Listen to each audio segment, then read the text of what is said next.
आजकल के बेटे और पुराने जमाने के बेटों में तुलना की। उन्होंने कहा लोग कहते हैं भैया नया जमाना आ गया, लेकिन नया जमाना तो बहुत बेकार आ रहा है और सब लोग नया जमाना कह करके नया जमाना की बड़ाई करते हैं।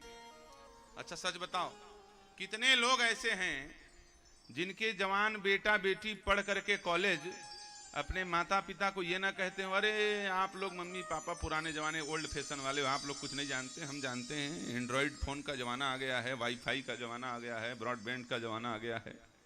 तुम लोग सब पुराने जमाने का अंगूठा टेक हो, अनपढ़ आड़ी लोग हो, आड़ी लोग अपने माता पिता सियान लोगों का अपमान ऐसा कह करके करते हैं कि नहीं करते हैं? अरे वो बूढ़े लोग ऐसे ही हैं, जहां वहीं मर जाएंगे। अब हम लोगों का नया जमाना आ गया है। अधिकतर नवयुवक और नवयुवतियां अपने माता पिता का इसी प्रकार से, अपने से बड़ों का इसी प्रकार से अनादर करते। अरे उनके जमाने में वो शिक्षा नहीं थी जो शिक्षा आपके समय में है। लेकिन एक बात याद रखना, उनके जमाने में वो शिक्षा नहीं थी जो आज के जमाने में है, लेकिन आज के जमाने में वो शिक्षा तो है लेकिन वो संस्कार नहीं है जो उस जमाने में थी। वो संस्कार कहां से लाओगे? पुराने लोगों के अंदर वो संस्कार हैं। और याद रखिए, शिक्षा जितना जरूरी है उससे भी कहीं ज्यादा आवश्यक संस्कार है। नहीं तो शिक्षा किसी काम का नहीं। रावण से बड़ा शिक्षित कौन होगा? रावण से बड़ा कोई शिक्षित है?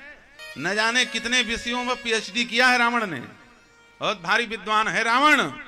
वेद सुनावई ब्रह्मा शंभु पूजावन रावण सोनित आवे।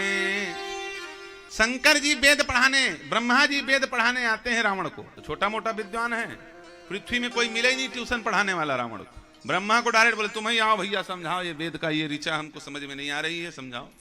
किस कोटि का विद्वान होगा सोचो जरा। शिक्षा खूब है लेकिन संस्कार नहीं। बड़े बूढ़ों को प्रदूषण समझता है। प्रदूषण क्या समझता है? प्रदूषण ये तो कचरा है घर के। कितना बड़ा विद्वान रावण का नाना माल्यवंत कितनी अच्छी बात बोल रहा था। गोस्वामी जी लिखते हैं माल्यवंत हाथ जोड़ के खड़ा हुआ, हे बेटा, हे राजा रावण, तुम मेरे पोता हो, बेटी के बेटा, और इस समय बड़ी विपरीत अवस्था है। मैं तुमसे एक बहुत अच्छी बात कहना चाहता हूं, यदि स्वीकार कर लो तो सब काम बन जाएगा। क्या कहा उसने?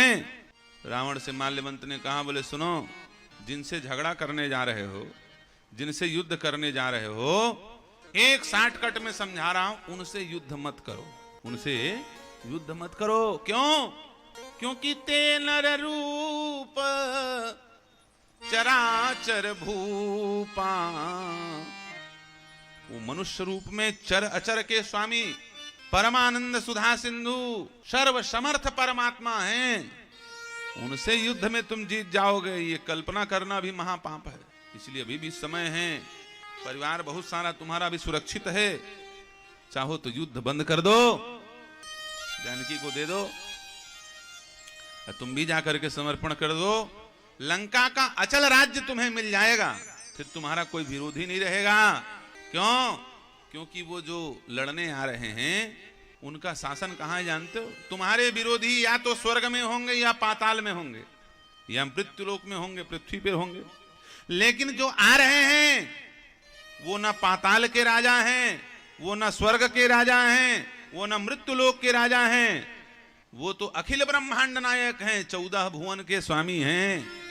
और केवल इस ब्रह्मांड में 14 भुवन नहीं, अनंत अनंत ब्रह्मांड के एकमात्र स्वामी हैं।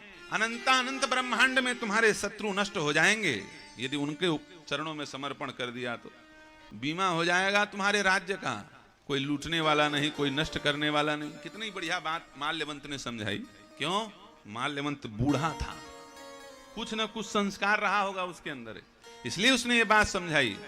इसीलिए तो तुलसीदास जी महाराज ने कहा अति जरठ था, अति बूढ़ा था। अब बुढ़ापे में बड़े से बड़े राक्षस की भी बुद्धि थोड़ी बहुत तो सही हो जाती है जब झकझोर पड़ता है समय का।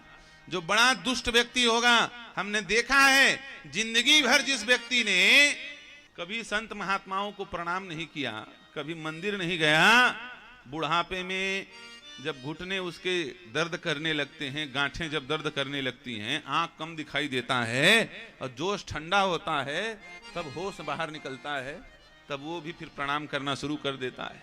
फिर वो भी सोचता है थोड़ा बहुत भगवान भजन कर लो, जिंदगी भर तो बहुत अत्याचार किए। इसलिए बुढ़ापे में माल्यवंत तो राक्षस ही है, लेकिन फिर भी वो नीति अति पावन बोल रहा है। क्यों? बुढ़ापा आ गया। इसलिए बूढ़े बुजुर्ग जो भी बात बताएंगे वह द्वंद्व कराने वाली बात नहीं बताएंगे। रावण के पास शिक्षा इतनी बढ़िया थी, लेकिन संस्कार नहीं था।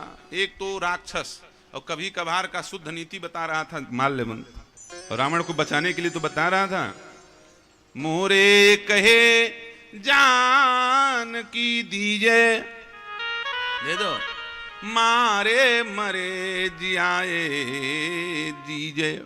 लेकिन रावण ने क्या कहा? इतनी अच्छी बात बोलने वाले को रावण बोलता है, ए बुड्ढे, तेरे सिर में काल आ गया है क्या? अकाल मृत्यु मरना चाहते हो?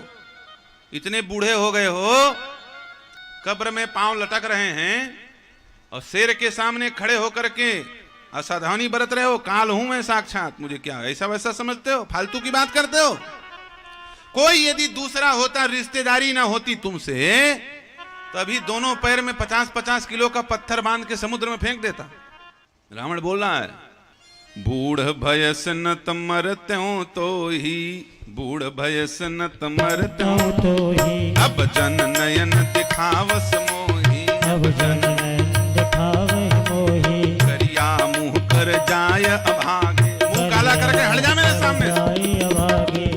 रिश्तेदारी इसलिए छोड़ दिया, नाना लगते हो तुम, नहीं तो अभी यही फांसी टांग देता है, समुद्र में फेंक देता, मार डालता तुमको। बूढ़ भयस न तुम मरते हो तो ही, अब इतना मारता कि हड्डी पसली टूट जाती तुम्हारी। फालतू की बात करते हो। ये है शिक्षा है, लेकिन संस्कार नहीं है। शिक्षा के साथ साथ संस्कार देना आवश्यक है। बच्चों को भले आप बड़ी भारी अंग्रेजी शिक्षा, हाई फाई शिक्षा न दे पाओ, कोई बात नहीं, आपके पास व्यवस्था नहीं है।